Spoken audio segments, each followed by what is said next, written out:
L'extraordinaire succès de Rosa Bonheur outre-Atlantique s'explique peut-être par le fait que dans ses peintures, l'homme triomphe de la nature grâce aux animaux, quand il est présent, ce qui n'est pas le plus fréquent.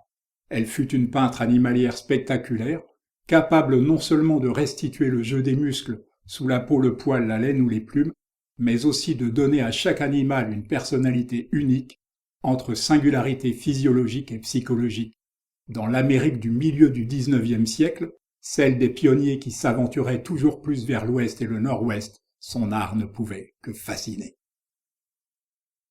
Ce succès fut à double tranchant car s'il lui permit d'acquérir et d'entretenir le château de By en Seine-et-Marne, qui fut à la fois sa demeure et son atelier, il provoqua le départ de beaucoup de ses œuvres pour les États-Unis, l'une des raisons sans doute de son oubli relatif en France. Après une humiliante médaille de seconde classe à l'exposition universelle, elle décida même de ne plus exposer à Paris. Pour notre bonheur, Rosa avait tout de même obtenu à l'âge de 26 ans une commande de l'État.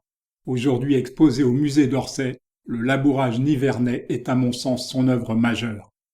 Si les bœufs sont comme à son habitude techniquement et scientifiquement parfaits, la terre retournée au premier plan sidère par sa puissance.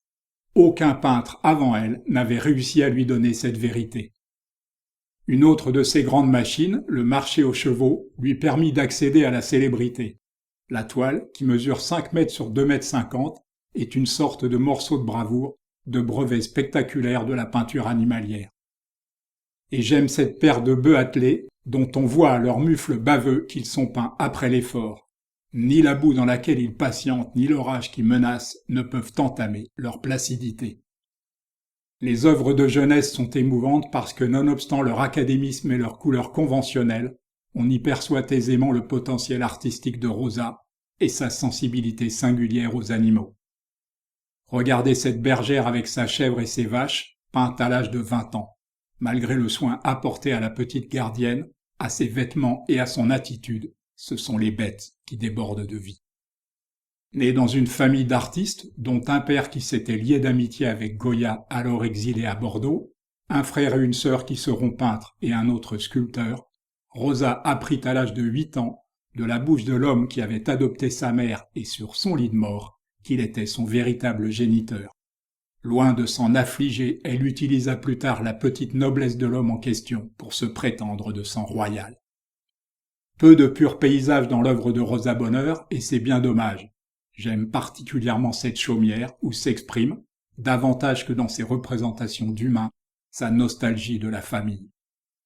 Et que dire de ces arbres dans la prairie, sinon qu'ils évoquent irrésistiblement Théodore Rousseau et les peintres de Barbizon, avec leur feuillage mouvant, dont on jurerait entendre le frémissement. Dans les années 50, elle entreprit le voyage aux Pyrénées. Si je suis incapable de vous dire par quel col passent ces muletiers, ni s'il s'agit d'un lieu réel ou fantasmé, je peux vous dire que l'atmosphère y est.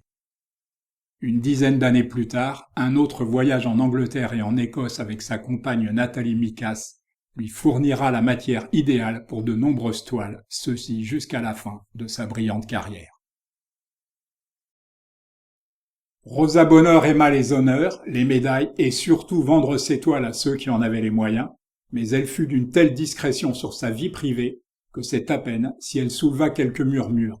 Il semble qu'elle ait eu 2 grands amours dans sa vie, Nathalie Mikas, avec laquelle elle vivra 53 ans, à la fois peintre et amatrice éclairée de mécanique, au point qu'elle déposera le brevet d'un système de frein, et Anna Klumke, peintre américaine venue faire son portrait après le décès de Nathalie, et dont elle fera son héritière et sa légataire universelle.